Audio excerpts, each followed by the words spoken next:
Hello guys, मैं इंद्रेश अपने YouTube channel Indresh GS classes में आप सभी का स्वागत करता हूं। तो दोस्तों, आप लोगों के बिहार जो हम लोग के बिहार 7th फेज की क्लासेस जो 1 से लेकर 5 तक कक्षा के लिए चल रही थी, जो जीके जीएस की, ठीक है, बहुत ही धमाकेदार और बहुत ही बेहतरीन क्लास चल रही थी। ठीक, तो आप लोग फटाफट अपने दोस्त मित्र यार सब में क्या करिए, शेयर कर दिए। जीके जीएस की क्या है, महा मैराथन क्लास है जिसपे हम लोग 60 से 70 क्वेश्चन पर डे क्या करते हैं, देखते हैं। ठीक, चलिए तो स्टार्ट करेंगे, ज़्यादा बातें नहीं करेंगे। ठीक है, ईडीयू टेरिया का ये प्रैक्टिस सेट है आप लोगों के सामने। ठीक है, इसमें आप लोग देख ही सकते हैं।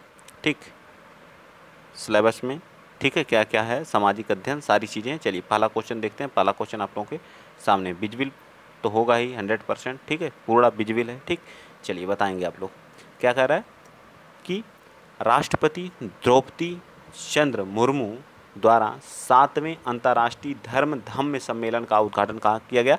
करेंट अफेयर है, ठीक है, करेंट अफेयर 2023 का। अभी हाल ही में इन्होंने क्या किया है, धर्म धम्म सम्मेलन का उद्घाटन किया है।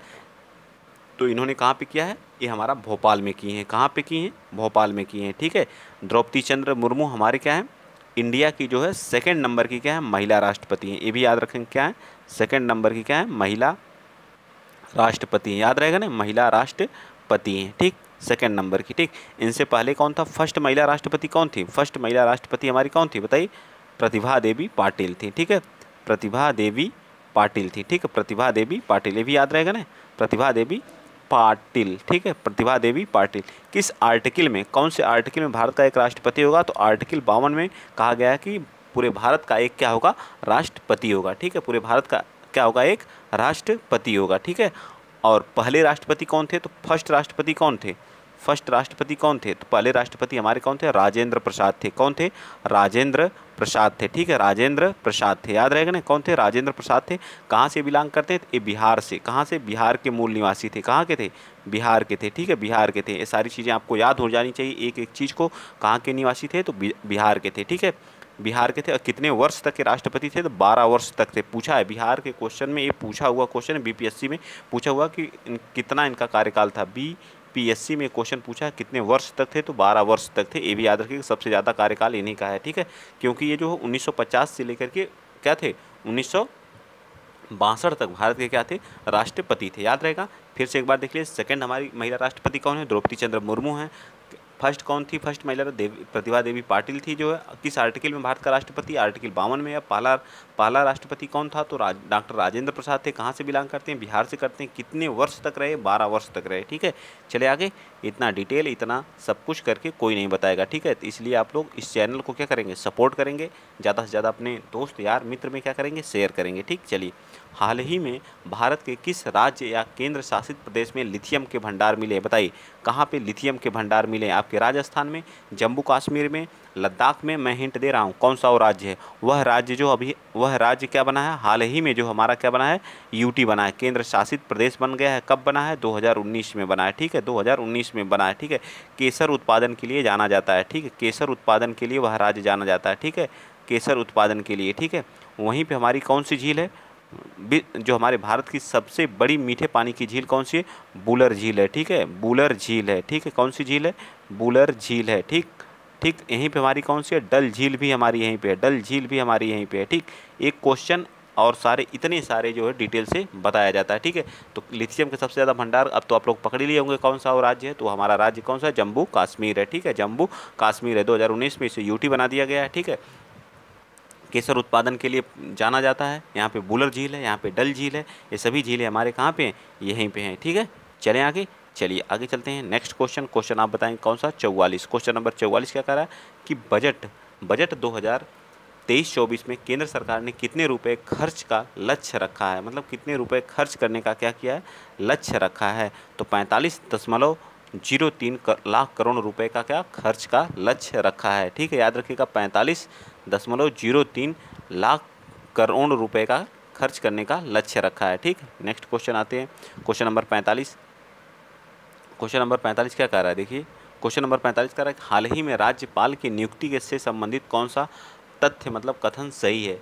फाल्गु चौहान कहाँ के राष्ट्रपति बन गए, मतलब राज्यपाल बन गए हैं। हिमाचल प्रदेश का राज्यपाल कौन है, राजेंद्र विश्वनाथ अर्लेकर कहाँ के हैं, और सीपी राधाकृष्णन कहाँ के हैं। बताइए फाल्गु चौहान कहाँ के बन गए?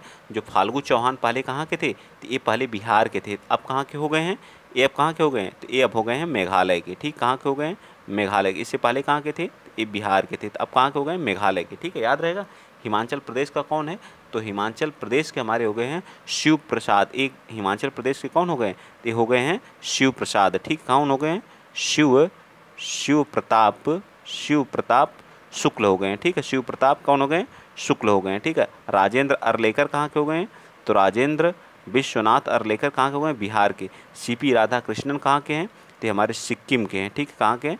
सिक्किम के हैं। ठीक, सिक्किम के हैं, तो याद रहेगा कहाँ के हैं? सिक्किम के। पूछा कौन सा सही सुमेलित है, तो हमारा बी पार्ट क्या है? अच्छे से सुमेलित है। बाकी सभी मैंने डिटेल से सबको बता दिया है। ठीक है, बाकी सभी सॉरी सीपी जो है ये सिक्किम के नहीं है। ठीक है, सिक्किम के ना होकर के बल्कि कहाँ के हैं?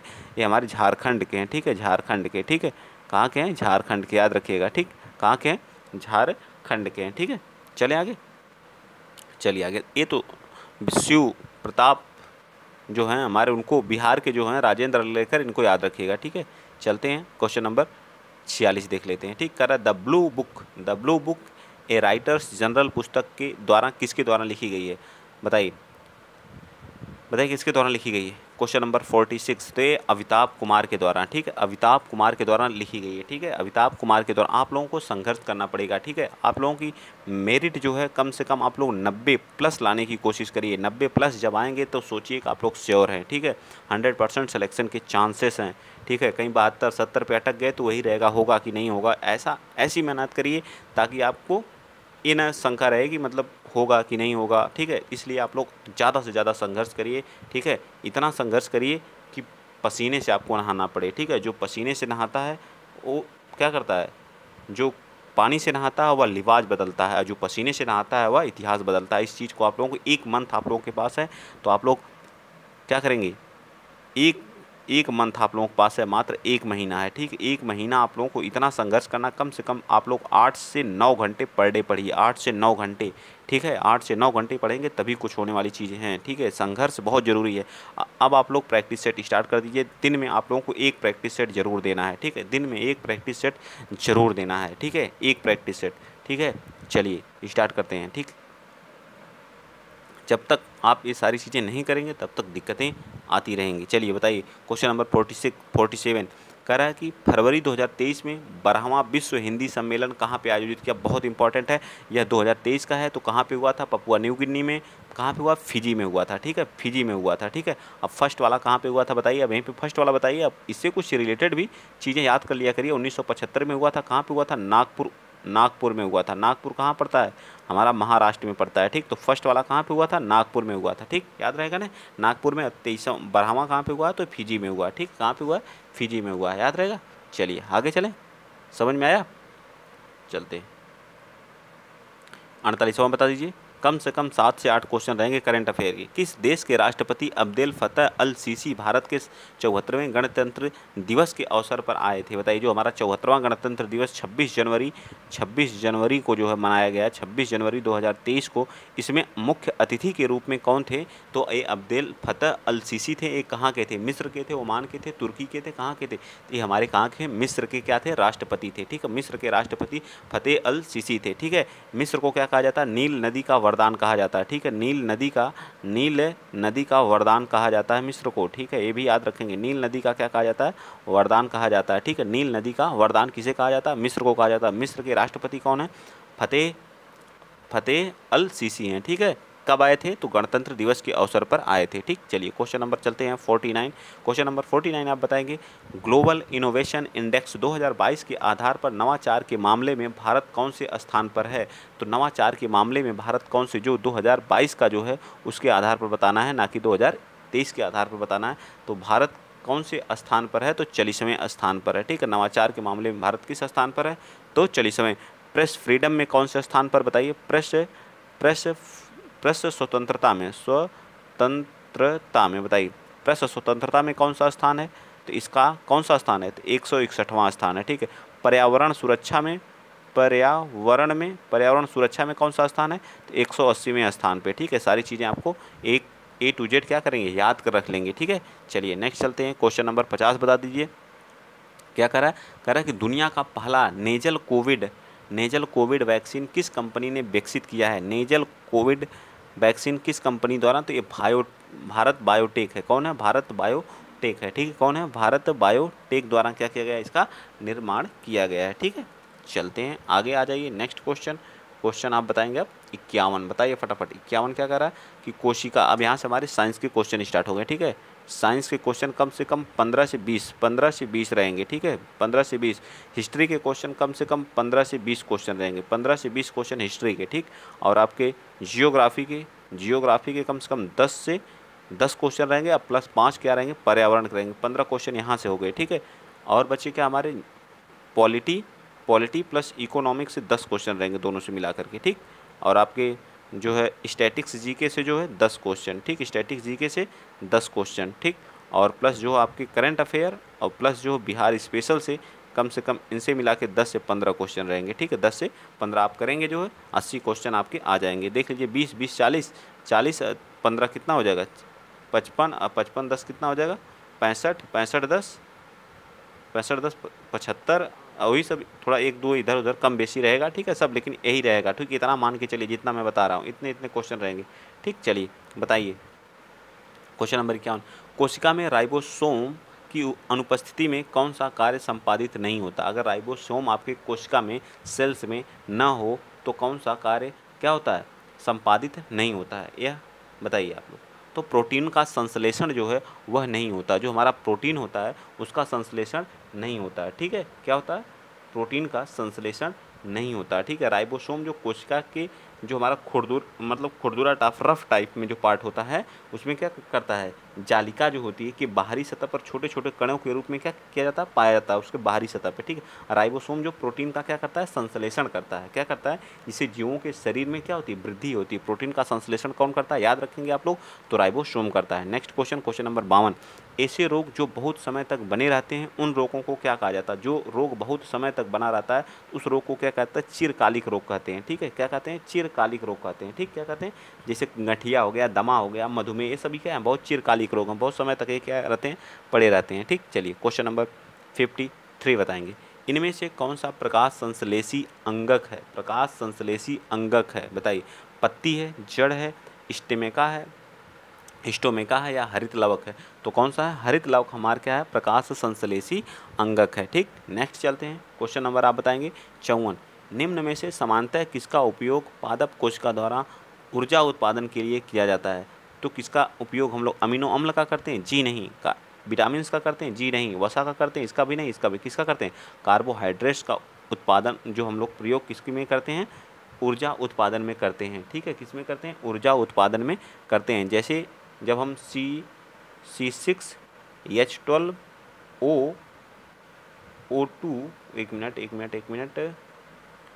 क्या है, ये रहा ना हमारा, इसके लिए हमारा ए पार्ट क्या हो जाएगा, बिल्कुल सही हो जाएगा, ठीक है।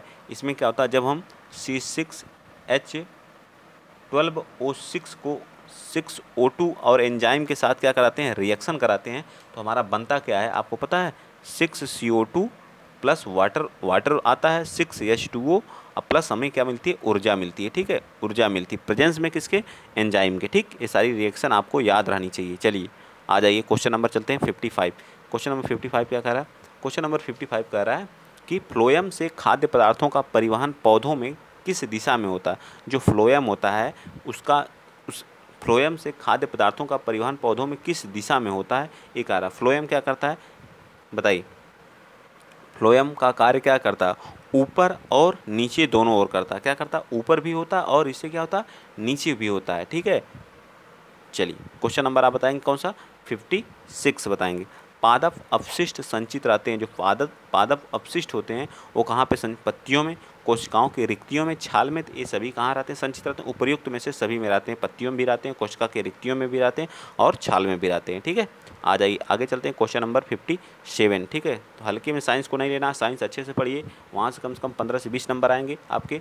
बीज हरित पौधों के उत्पादन में सहायक होते हैं। जो बीज हरित पौधों के उत्पादन में सहायक होते हैं, साइटोकाइनिन के, ऑक्सिन के या जिब्रेलिन के या ऑक्सिन एंड जिब्रेलिन दोनों के, जो बीज हरित पौधे होते हैं, बीज हरित नहीं, बीज रहित पौधे जिसमें मतलब बीज नहीं होता, वह किसके उत्पादन में क्या होते हैं, सहायक होते हैं। बताइए, ऑक्सिन, जिब्रेलिन, साइटोकाइनिन किसके ऊपर जो जिसमें बीज नहीं होता है उनके बारे में बताना। तो ये क्या होते हैं, ऑक्सिन और जिब्रेलिन दोनों उत्पादन करते हैं। क्या करते हैं, ऑक्सिन और जिब्रेलिन क्या करते हैं, दोनों उत्पादन, जो बीज रहित होते हैं उसमें से ऑक्सिन और जिब्रेलिन उत्पादन में क्या होते हैं, सहायक होते हैं। जैसे आपका केला हो गया, क्या होगा, बीज रहित होता है कि नहीं, इसमें बीज नहीं होते हैं। ठीक है, चलिए आगे आ जाइए 58। निम्नलिखित में से किस दर्पण द्वारा किसी वस्तु का वास्तविक प्रतिबिंब मिल सकता है। मतलब वास्तविक प्रतिबिंब पाने के लिए आपको क्या करना होगा, तो आपको अवतल दर्पण का क्या करना होगा, प्रयोग करना होगा। ठीक है, अवतल दर्पण क्या करता है, प्रकाश का परावर्तन दर्पण की जो भीतरी सतह से होता है। ठीक है, इसका जो है अवतल दर्पण में जो प्रकाश का परावर्तन होता है उसकी भीतरी सतह से होता है। अवतल दर्पण द्वारा किसी वस्तु का वास्तविक प्रतिबिंब मिलता है, हमें रियल प्रतिबिंब मिलता है। और इसी तरह से उत्तल लेंस से भी हमें क्या मिलता है, वास्तविक प्रतिबिंब मिलता है। ये बात याद रखिएगा। ठीक है, और जो हमारा ये उत्तल दर्पण हो गया, इससे हमें क्या मिलता है, आभासी मिलता है। ठीक, याद रखिएंगे। चलिए क्वेश्चन नंबर 59 बताएंगे आप लोग। सामान्य नेत्र, जो सामान्य नेत्र होता है मानव का, जो सामान्य नेत्र होता है, अधिकतम कितनी दूर की वस्तु को साफ साफ, मतलब एक सामान्य व्यक्ति अधिकतम कितनी दूरी तक क्या करता है, देख सकता है। ठीक है, मान लीजिए उसकी क्या हो गई, आई हो गई। ठीक है, क्या हो गई, आई हो गई। ठीक, क्या हो गई, आँख हो गई। ये आँख जो है मान लो वस्तु है, एक कोई वस्तु है। ठीक है, एक कौन है, ये मित्री है। ठीक है, ये मित्री है। ठीक, और ये कौन है, ये मित्र है। ठीक, ये कौन है, ये मित्र है, ये मित्री है। ठीक है, अगर इसको देखना है, इस मित्री की ये आँखें हैं, मित्री को देखना है। ठीक है, कि कहाँ जा रही है, मित्री का पता लगाना है, तो कितनी दूर तक मित्री को देख सकता है, या अपनी जो मित्र है मित्री को 25 सेंटीमीटर दूरी तक बस देख सकता है, वो भी साफ साफ। उसके बाद अगर मित्री निकल गई, किसी के साथ फुर्र हो गई, तो मित्र क्या करेगा, उसको धुंधलापन दिखाई देगा, ना कि क्लियर नहीं दिखाई देगा। यानी 25 सेंटीमीटर हमारा बी पार्ट है, सिर्फ समझाने के लिए था। ठीक है, तो आप लोगों की चीज़ें समझ में आ जानी चाहिए। ठीक, चलिए आ जाइए क्वेश्चन नंबर 60 बताते हैं। क्वेश्चन नंबर 60 कह रहा है कि विद्युत धारा उत्पन्न करने की युक्ति को कहते हैं, जो विद्युत धारा है उत्पन्न करने की युक्ति को क्या कहते हैं, जनित्र कहते हैं, गैल्वेनोमीटर कहते हैं, मीटर कहते हैं, या फिर जो एमीटर कहते हैं। बता दीजिए आप लोग, मैं देख रहा हूँ कितने लोग बता रहे हैं, फटाफट बताइए भाई। ठीक है, 59 क्वेश्चन हम लोग क्या किए हैं, एक मिनट। सामान्य वस्तु को साफ साफ देखने के सामान्य नेत्र,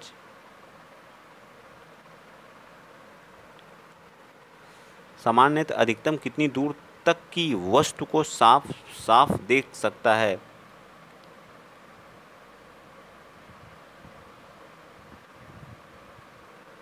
बताइए आप लोग, 25 सेंटीमीटर तक तो ही देख सकता है, 25 सेंटीमीटर या अनंत तक। बताइए, 25 सेंटीमीटर पे दूरी की वस्तु को साफ साफ देख सकते हो, 25 सेंटीमीटर ही होगा। ठीक है, थोड़ा सा आप लोग बताइएगा इस क्वेश्चन को। ठीक, मेरे हिसाब से तो 25 सेंटीमीटर ही होगा। चलिए क्वेश्चन नंबर 60 बताइए। क्वेश्चन नंबर 60 क्या कर रहा है कि विद्युत धारा उत्पन्न करने की जो युक्ति होती है उसको पूछा, तो जनित्र होता है। ठीक है, जनित्र होता है, ये मीटर नहीं होता है, जनित्र होता है। ठीक है, क्या होता है, जो उस धारा को क्या करता है, उत्पन्न करता है। ठीक है, चलिए नेक्स्ट बताएंगे क्वेश्चन नंबर 61। विस्थापन की दर को क्या कहा जाता है, विस्थापन की जो दर होती है उसको क्या कहते हैं, विस्थापन की दर को हम लोग क्या कहते हैं, वेग कहते हैं। ठीक, क्या कहते हैं, वेग कहते हैं। वेग एक क्या है, सदिश राशि है। ठीक है, वेग क्या है, सदिश राशि है। ठीक है, विस्थापन भी हमारा क्या है, ये भी क्या है, सदिश राशि है। ठीक है, सदिश राशि। त्वरण भी क्या है, सदिश राशि है। ठीक है, चाल भी हमारा क्या है, सदिश राशि है। लेकिन हमारा जो है मॉस क्या है, द्रव्यमान क्या है, एक अदिश राशि है। ठीक है, वर्ग क्या है, एक अदिश राशि है। ठीक, चलिए आगे बता दीजिए क्वेश्चन नंबर कौन सा आप बताएंगे, 62। दो कणों के बीच, मतलब एक कण ए है। ठीक है, और एक कण ए है। ठीक, दो कण है जिसका भार क्या है, m1 है, ये क्या है, m2 है। ठीक है, इनके बीच की दूरी क्या, मान लीजिए r है। ठीक है, तो कह रहा है दो कणों के बीच गुरुत्वाकर्षण बल होता है, उनके बीच की दूरी के क्या होता है। अब आप देख लीजिए इनकी दूरी, तो फोर्स बराबर क्या होता है, फोर्स इज इक्वल टू क्या होता है, जी क्या होता है, गुरुत्वाकर्षण नियतांक होता है, m1 into m2 upon R का क्या होता है, स्क्वायर होता है। अब देख लीजिए फोर्स के क्या है, व्युत्क्रमानुपाती क्रमानुपाती होता है। क्या होता है, ये मैंने पूरा फार्मूला बता दिया गुरुत्वाकर्षण का। ठीक है, ये हमारा जी क्या होता है, नियतांक होता है। ठीक है, इसका मान होता है 6.67 इंटू 10 की पावर -11 होता है। ठीक है, इस जी का मान, ये भी याद रखिएगा। ठीक, इतना डिटेल से इतना सारी चीज़ें कोई किसी को नहीं बताता, ना ही किसी चैनल पर बताया जाता है। ठीक है, जितना यहाँ पर डिटेल से सारी चीज़ें आपको बताया जा रहा है। लेकिन छोटा चैनल है, आप लोग क्यों सपोर्ट करेंगे भाई, बताइए। आप लोग सॉरी व्युत्क्रमानुपाती नहीं होता, वर्ग के व्युत्क्रमानुपाती, क्योंकि वर्ग है ना, हम लोग सिर्फ व्युत्क्रमानुपाती, तो वर्ग के व्युत्क्रमानुपाती होता है। ठीक, नेक्स्ट चलते हैं, क्वेश्चन नंबर 63 बता दीजिए। कह रहा है कि निम्नलिखित में से लवण, लवण का मतलब क्या था, नमक का, नमक का फार्मूला क्या होता है बताइए। नमक, नमक जो आप खाते हैं तो उसका होता है NaCl, सोडियम क्लोराइड। ठीक, क्या हो जाएगा इसका राइट आंसर हमारा बी पार्ट हो जाएगा। ठीक है, चलिए आगे चलते हैं। Mg+2 में इलेक्ट्रॉन की संख्या क्या होगी बताइए, इलेक्ट्रॉन की संख्या क्या होगी। आपको क्वेश्चन नंबर कौन सा बताना है, क्वेश्चन नंबर 64 का क्या आ जाएगा, क्या हो जाएगा 10 होगा, क्या होगा 10 होगा। ठीक है, राइट आंसर हमारा क्या आ जाएगा, बी पार्ट हमारा क्या आ जाएगा, 64 का राइट आंसर क्या आ जाएगा, बी पार्ट बिल्कुल सत्य हो जाएगा। ठीक है, क्या हो जाएगा, सत्य हो जाएगा। ठीक, चलें आगे, क्योंकि इसका जो परमाणु क्रमांक कितना होता है, परमाणु क्रमांक कितना होता है, परमाणु क्रमांक इसका 10 होता है। ठीक है, क्या होता है 12 होता, सॉरी 12 होता। ठीक है, और इसने क्या किया, 2 किसी को दे दिया। ठीक, तो बचेगा कितना, 10 ही तो बचेगा, बचेगा नहीं 10। चलें आगे, आ जाइए क्वेश्चन नंबर चलते हैं 65। द्विबंध वाले रासायनिक बंध से बंधे परमाणु के मध्य कितने इलेक्ट्रॉन साझा करते हैं बताइए। तो इसमें कितने इलेक्ट्रॉन होते हैं, तो 4 इलेक्ट्रॉन होते हैं। कितने इलेक्ट्रॉन होते हैं, 4 इलेक्ट्रॉन। मान लीजिए कोई ए है, ये कोई बी है। ठीक है, एक दूसरे से क्या हुए हैं, बंधे हुए हैं। ठीक है, एक मिनट, ये क्या हुए हैं, बंधे हुए हैं इस तरह से। तो 2 इलेक्ट्रॉन इसका रहता है और 2 इलेक्ट्रॉन इसके रहते हैं। कितने इलेक्ट्रॉन, 4 इलेक्ट्रॉन से बंधे रहते हैं। ठीक है, चलिए आ जाइए आगे चलते हैं। क्वेश्चन नंबर आप बता देंगे कौन सा, 66। साइंस अच्छी आएगी, अच्छे लेवल की आएगी। ठीक है, द्रवीभूत पेट्रोलियम गैस का अवयव, मतलब जो लिक्विफाइड जो पेट्रोलियम होता है वो उसमें क्या क्या होता है बताइए, बताइए क्या क्या आता है, ब्यूटेन, प्रोपेन, तो ये सभी रहते हैं। क्या रहते हैं, ये सभी रहते हैं। ठीक है, ब्यूटेन, प्रोपेन और एथेन सभी रहते हैं। ठीक है, याद रहेगा ना। चलिए आ जाइए नेक्स्ट चलते हैं। एक जो है सहसंयोजी यौगिक का नाम बताएं जिसमें उपयोग हम दैनिक जीवन में करते हैं। ठीक है, सहसंयोजी क्या है, तो हमारा क्या है, वाटर है। ठीक है, वाटर जिसको हम दैनिक जीवन में क्या करते हैं, उपयोग करते हैं। ठीक, चलिए नेक्स्ट क्वेश्चन, क्वेश्चन नंबर आप चलिए 68 बताइए। 68 क्या कह रहा है कि एल्डिहाइड श्रेणी के यौगिकों में निम्नांकित में से कौन सा क्रियाशील समूह विद्यमान है। जो एल्डिहाइड होते हैं OH होता है, उसमें CHO होता है, COOH होता है या NH2 होता है, कौन से प्रेजेंस रहते हैं, तो CHO होता है। ठीक, उसे एल्डिहाइड ग्रुप कहते हैं। ठीक है, चलिए क्वेश्चन नंबर आप 69 बताएंगे। हमारे संविधान में नीति, हमारी साइंस फिनिश हो गई। ठीक है, हमारे संविधान में 18 क्वेश्चन टोटल थे, देख लीजिए। प्रैक्टिस सेट ही है, एक बहुत बेहतरीन प्रैक्टिस सेट है, मस्त है। ठीक है, एक नंबर का। हमारे संविधान में नीति निर्देशक सिद्धांत है किससे, कानूनी न्यायालय द्वारा परिवर्तनीय होते हैं, अर्ध परिवर्तनीय, आंशिक रूप से अपरिवर्तनीय, अदालतों द्वारा अपरिवर्तनीय होते हैं। मतलब इनको अदालत में ले जा सकता है कि नहीं, बहुत बार मैंने बताया इस क्वेश्चन को। ठीक है, ले जा सकते हैं कि नहीं, इस क्वेश्चन को बताइए आप लोग। तो इनको अदालत में नहीं ले जाया जा सकता है। किस भाग में है, तो जो हमारे नीति निर्देशक तत्व हम भाग इसके लिए कौन सा है, तो 4 है। ठीक, आर्टिकल कहाँ से स्टार्ट होते हैं, आर्टिकल 30 कहाँ से, 36 से कहाँ तक हैं, 51 तक हैं। ठीक है, याद रखिएगा। ठीक, ये सारी चीज़ें। चलिए नेक्स्ट चलते हैं, अगला क्वेश्चन, क्वेश्चन नंबर आप बताएंगे 70। कह रहा है कि किस संविधान संशोधन के तहत राष्ट्रपति के निर्वाचक मंडल में केंद्र शासित प्रदेश दिल्ली तथा पुदुचेरी के निर्वाचित सदस्यों को भी शामिल किया गया बताइए। 61वां संविधान संशोधन, 69वां संविधान संशोधन, 91वां संविधान संशोधन या 17वां संविधान संशोधन के तहत, बता दीजिए फटाफट। तो 17वां संविधान संशोधन के तहत जो है राष्ट्रपति के चुनाव में कौन, केंद्र शासित प्रदेश जो हमारा क्या होना है, दिल्ली हो गया, और पुदुचेरी के सदस्यों को भी शामिल किया जाएगा। ठीक है, ये बात आप लोग याद रखेंगे। ठीक, चलिए आगे चलते हैं। नेक्स्ट क्वेश्चन, क्वेश्चन नंबर आप बताएंगे कौन सा, 71। कि सरकार की जो मंत्रिमंडल की सबसे महत्वपूर्ण विशेषता क्या हुआ, व्यक्तिगत उत्तरदायित्व तो होता है उसका, सामूहिक उत्तरदायित्व होता है, किसी का भी उत्तरदायित्व तो नहीं होता, या गैर उत्तरदायित्व होता है बताइए 71 का। तो वह सामूहिक रूप से क्या होती है, मान लीजिए केंद्र की है तो किसके, लोकसभा के प्रति उत्तरदायी होगी, अगर राज्यसभा की है तो विधानसभा के प्रति उत्तरदायी होगी। चलिए क्वेश्चन नंबर 72 बताएंगे। केंद्र सरकार का उच्चतम सिविल अधिकारी कौन होता है, उच्चतम सिविल अधिकारी कौन होता है, मंत्रिमंडल का सचिव होता है, प्रधान महान्यायवादी होता है, गृह सचिव होता है, या प्रधानमंत्री का सचिव होता है बताइए। सबसे मतलब उच्चतम जो है सिविल अधिकारी कौन होता है, 72 का बताएंगे आप लोग। तो मंत्रिमंडल, जो पूरे मंत्रिमंडल का जो सचिव होता है वह सबसे बड़ा सचिव होता है। यह मतलब राज्य सरकार द्वारा चुन के नहीं, मतलब जो निर्वाचन द्वारा चुन के नहीं आता है, इसकी जो नियुक्ति की जाती है, ठीक है, वो भी किसके द्वारा, जो हमारी प्रशासनिक सेवाएं हैं उनके द्वारा, या क्या सेलेक्ट होकर के आता है, फिर राष्ट्रपति इनको क्या करता है, नियुक्त करता है। ठीक, चलिए आ जाइए आगे चलते हैं। क्वेश्चन नंबर 3 कह रहा है कि कौन सा स्थानीय सरकार का मामला नहीं है, बताइए कौन सा स्थानीय। स्वच्छता देखिए स्थानीय है, सार्वजनिक व्यवस्था स्थानीय है, कानून और व्यवस्था या लोकोपयोगी सेवाएं जो है किसकी है, ये भी हमारे ख्याल से किसकी है, बताइए। क्वेश्चन नंबर 73 तो कानून व्यवस्था बनाए रखना ये हमारे स्थानीय लोगों का नहीं मामला होता है, ठीक है। चलिए नेक्स्ट चलते हैं। क्वेश्चन नंबर 74 बताएंगे विधायकों तथा सांसदों द्वारा ली जाने वाली शपथ का प्रतिज्ञा का प्रारूप किस अनुसूची में है, मतलब किसके आधार पर जो सांसद होते हैं वो प्रतिज्ञा लेते हैं, दूसरी, तीसरी, चौथी, पाँचवीं, छठी, किसमें, छठी में तो है नहीं, ठीक। अब बताएंगे आप लोग, एक मैंने कट कर दिया, आप बताइए कौन सा।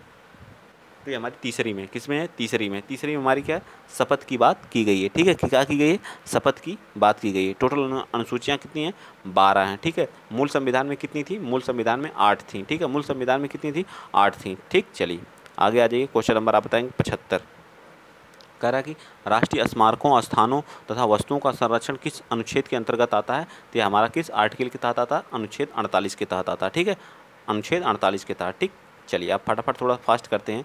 भारतीय संविधान के किस अनुच्छेद में अनुसूचित जातियों और अनुसूचित जनजातियों के लिए आरक्षण का प्रावधान है, किस आर्टिकल में जो है इनको जो है आरक्षण की बातें की गई है। क्वेश्चन नंबर 76 बताएंगे तो अनुच्छेद किसके तहत, अनुच्छेद 335 के तहत आरक्षण की बात की गई है, ठीक है। आ जाइए क्वेश्चन नंबर चलते हैं 77, ठीक।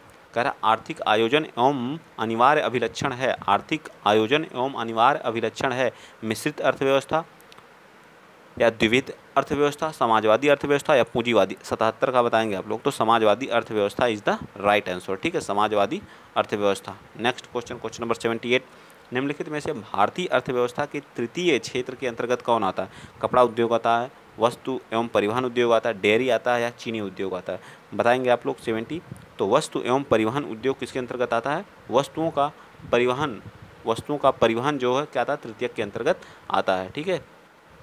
आते हैं क्वेश्चन नंबर हम लोग 79 पे, ठीक। जो बिहार आर्थिक सर्वेक्षण है, तो बिहार का भी थोड़ा सा पढ़ लीजिएगा आप लोग। आर्थिक सर्वेक्षण जो 2022 और 23 के अनुसार वर्तमान में राज्य के शहरीकरण का स्तर क्या है, मतलब शहर में रहने वाले लोगों का कितना है, बताइए। तो 16.2% है, 15.3, 22.4% है, ठीक है। तो 15.3% या 16.2%, तो 16.2% लोग क्या है, शहरी हैं, ठीक।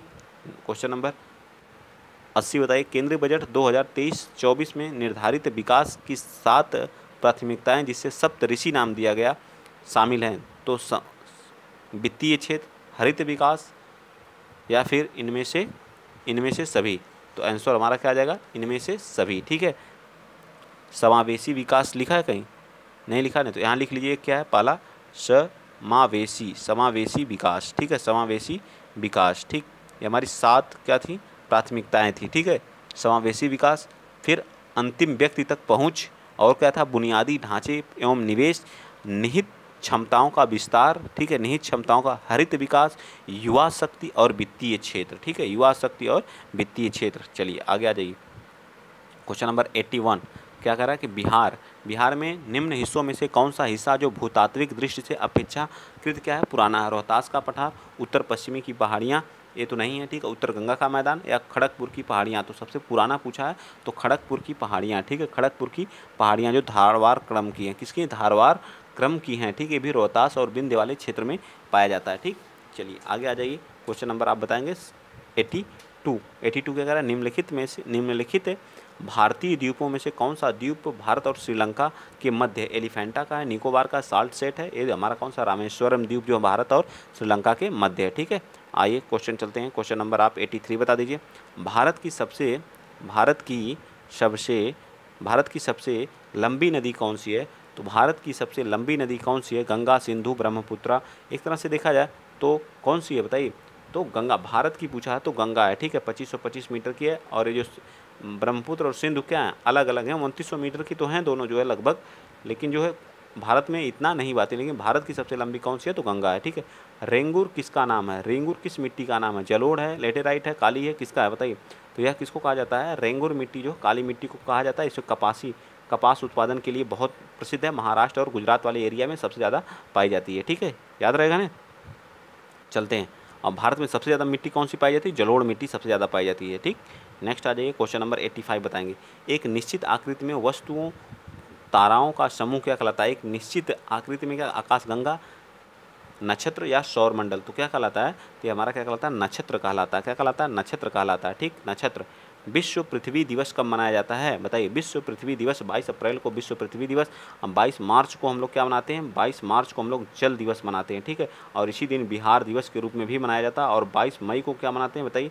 22 मई को क्या मनाते हैं? तो जैव विविधता दिवस के रूप में भी मनाते हैं। 7 अप्रैल को विश्व स्वास्थ्य दिवस के रूप में मनाया जाता है। ठीक है, 7 मार्च को या 7 अप्रैल को? 7 अप्रैल को स्वास्थ्य दिवस के रूप में मनाया जाता है, विश्व स्वास्थ्य दिवस के रूप में। आ जाइए क्वेश्चन नंबर चलते हैं 87। यदि दो स्थानों की स्थिति में 90 डिग्री देशांतर का अंतर है, तब दोनों स्थानों के बीच में समय का क्या अंतर होगा? बताइए क्या होगा? एक देशांतर बराबर कितने मिनट के होता है? एक देशांतर बराबर 4 मिनट के। ठीक है, तो 90 देशांतर बराबर 90 इंटू 4 कितना आ जाएगा? 9 चौका 36। ठीक है, ये मिनट आया है। क्या आया है? मिनट आया है। ठीक है, इसको घंटों में चेंज करेंगे तो क्या 60 से डिवाइड कर दीजिए। ठीक है, तो क्या आ जाएगा? 6 छवा के 36, मतलब 6 घंटे का क्या होगा? डिफरेंस होगा। तो राइट आंसर हमारा क्या आ जाएगा? 6 बी पार्ट हमारा क्या हो जाएगा? बिल्कुल सत्य हो जाएगा। ठीक, चलिए 88 भी यहीं पे बता दीजिए। निम्नलिखित समुद्री धाराओं में कौन सी हिंद महासागर की धारा नहीं है? अगुहास की धारा, मोजाम्बिक की धारा, दक्षिणी हिंद महासागरीय धारा या बेंगुला की धारा? बताइए कौन सी इसमें हिंद महासागर की धारा नहीं है? तो बेंगुला की जो धारा है वह हमारे हिंद महासागर की धारा नहीं है। ठीक है, या अमेरिका महाद्वीप की क्या है? धारा है। ठीक है, ग्रेट क्या किसकी है? बेंगुला जो किसकी है? बेंगुला एक जो ठंडी धारा जो दक्षिणी अटलांटिक महासागर में पड़ती है। कहाँ पे? दक्षिणी अटलांटिक महासागर में पड़ती है। चलिए क्वेश्चन नंबर आप बताएंगे कौन सा? क्वेश्चन नंबर आप बता दीजिए फटाफट। Question number 89। इनमें से कौन सी झील उत्तरी अमेरिका के ग्रेट लेक्स, जो ग्रेट लेक्स हमारी हैं, जो 5 ग्रेट लेक्स का हिस्सा नहीं है, जो 5 हैं, तो कौन कौन सी? सुपीरियर है, मिशिगन है, ह्यूरॉन है, एरी है, ओंटारियो है। ठीक है, 5 हैं। कौन कौन सी? 3 तो यहाँ पे हैं, सुपीरियर, मिशिगन, ह्यूरॉन, एरी है। एक कौन सी? एरी है। एक क्या? ओंटारियो। ठीक है, ओंटारियो। ठीक, ओंटारियो। ठीक, इसको भी याद रखिएगा, ओंटारियो। ठीक, मैं इधर लिख दे रहा हूँ, क्या है?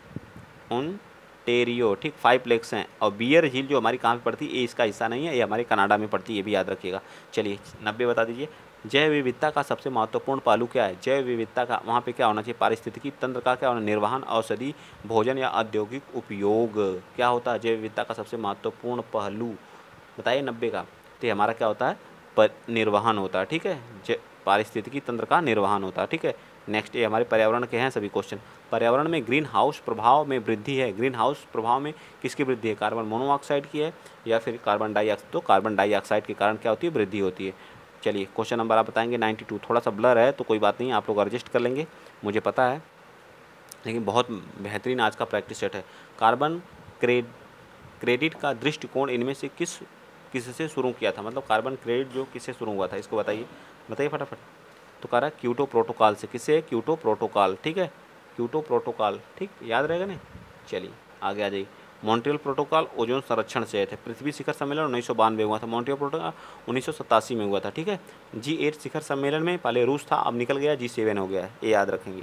ओजोन परत संरक्षण दिवस कब मनाया जाता? तो 16 सितंबर को मनाया जाता है। ठीक है, 16 सितंबर को ओजोन संरक्षण दिवस के रूप में मनाया जाता है। आगे आइए क्वेश्चन नंबर 94 बताएंगे आप लोग। क्या कर रहा है कि जो राजीव गांधी वन्य जीव संरक्षण पुरस्कार दिया जाता है, बताइए, जो वन एवं वन्य जीव अधिकारियों को या वन्य जीव संरक्षकों को या शैक्षिक एवं शोध संस्थाओं को? बताइए फटाफट 94 का। तो ये सभी को दिया जाता है, मतलब जो शैक्षिक तथा शोध संस्थाएं उनको भी वन्य एवं वन्य जीव अधिकारियों को भी, वन्य संरक्षकों को भी दिया जाता है।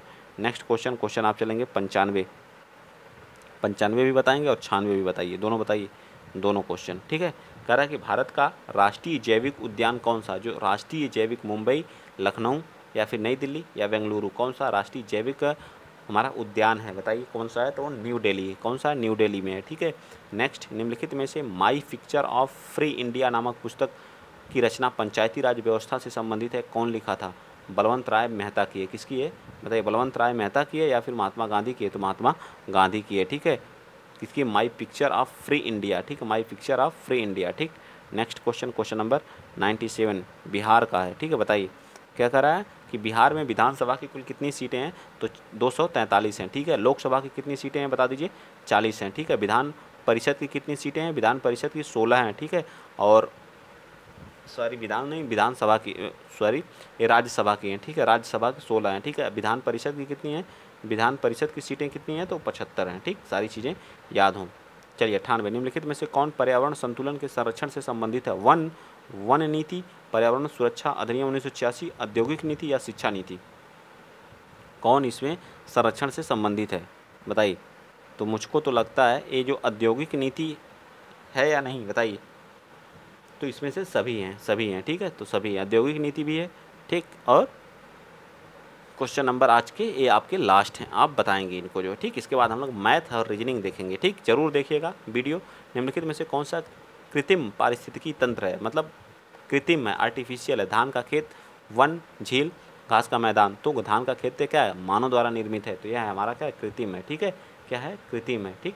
अगला है 100वां, ठीक। पारिस्थितिकी ये अस्थायी मितव्ययिता है, यह किस आंदोलन का नारा है, बताइए। एफिको है, नर्मदा बचाओ है, या चिपको है?